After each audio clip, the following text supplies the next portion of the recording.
Anong na-observe mo sa kay Don Ben? Ano sila, sweet. Yung totoo ha? Opo, mabait sila. Off-cam. Off-cam, mabait sila. Totoo. Yeah, mabait sila.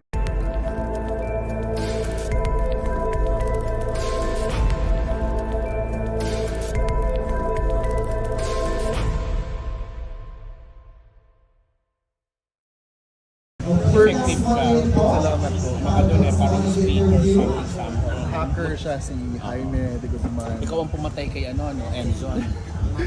Wala, actually hindi po namin alam ng mga cast kung sino. Wala pong sinasabi sa amin, nire-release na ikaw yung, akala ko dati, yung plot ng character ko, sa akin napupunta. Pero hindi ko, yung sinushoot namin. Sa mga babang shoot. Ongoing pa po. Patay na si Enzo doon, talo mo pa si Enzo. Nag-start si Enzo, ano siya pilot. Nakapasok lang ako ng character. Kung yung character. Salamat po. After Provinciano, Alright. Last few seconds na lang po for the interview. Anong na-observe mo sa kay Don Ben? ano sila, sweet. Yung totoo ha? Opo, mabait sila. Off-cam. Off-cam, mabait sila. Totoo. Yeah, mabait sila. And gusto kong i-comment, yan yung pagiging makikinig sila sa director. Nagkakabalik tayo sa mga Under ka kay Derecati ka o sa isang director? Peter Sen Vargas and Direk Ian.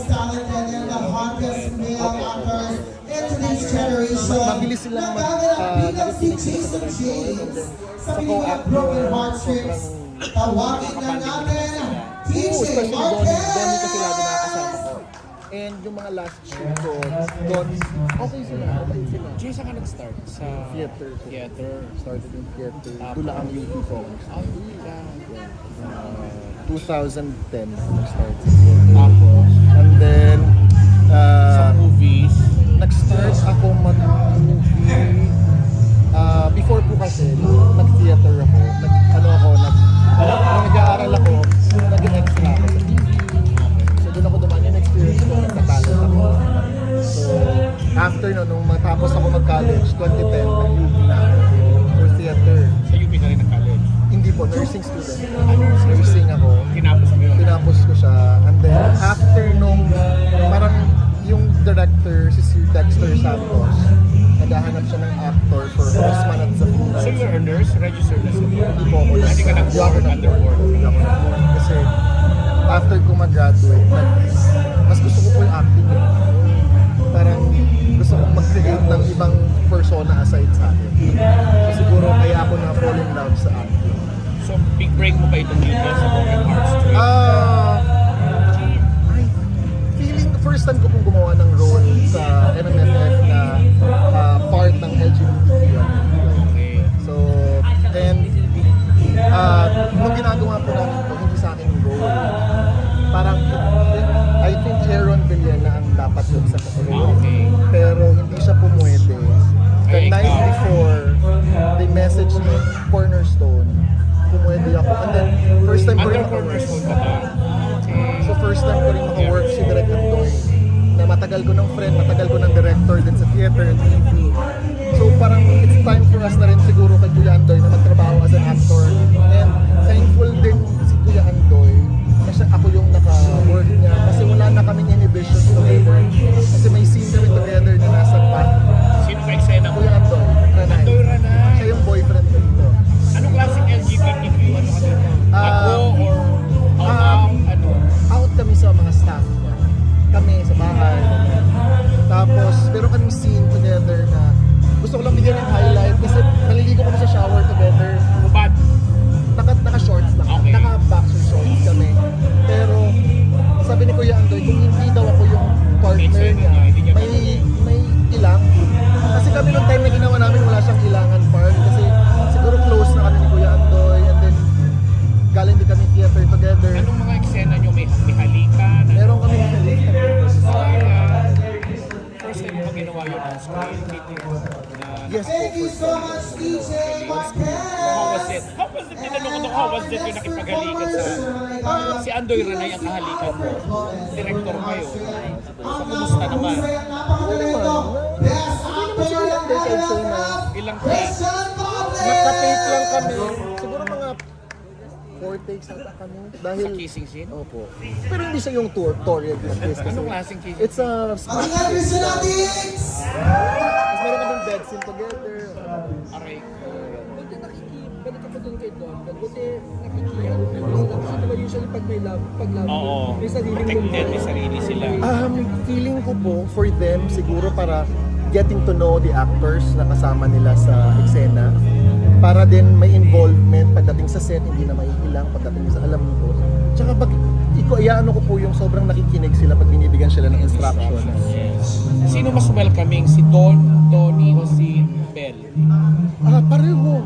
Kasi si Bel naman pag nakasama kami sa tent, nagkukwentuhan ka sa standby area, nagkukwentuhan kami. Donnie naman, nagkukwentuhan kami. Ganun, wala namang... Gano'n ka alalay o ka-gentleman si Don kay Mel? Mag-shoot.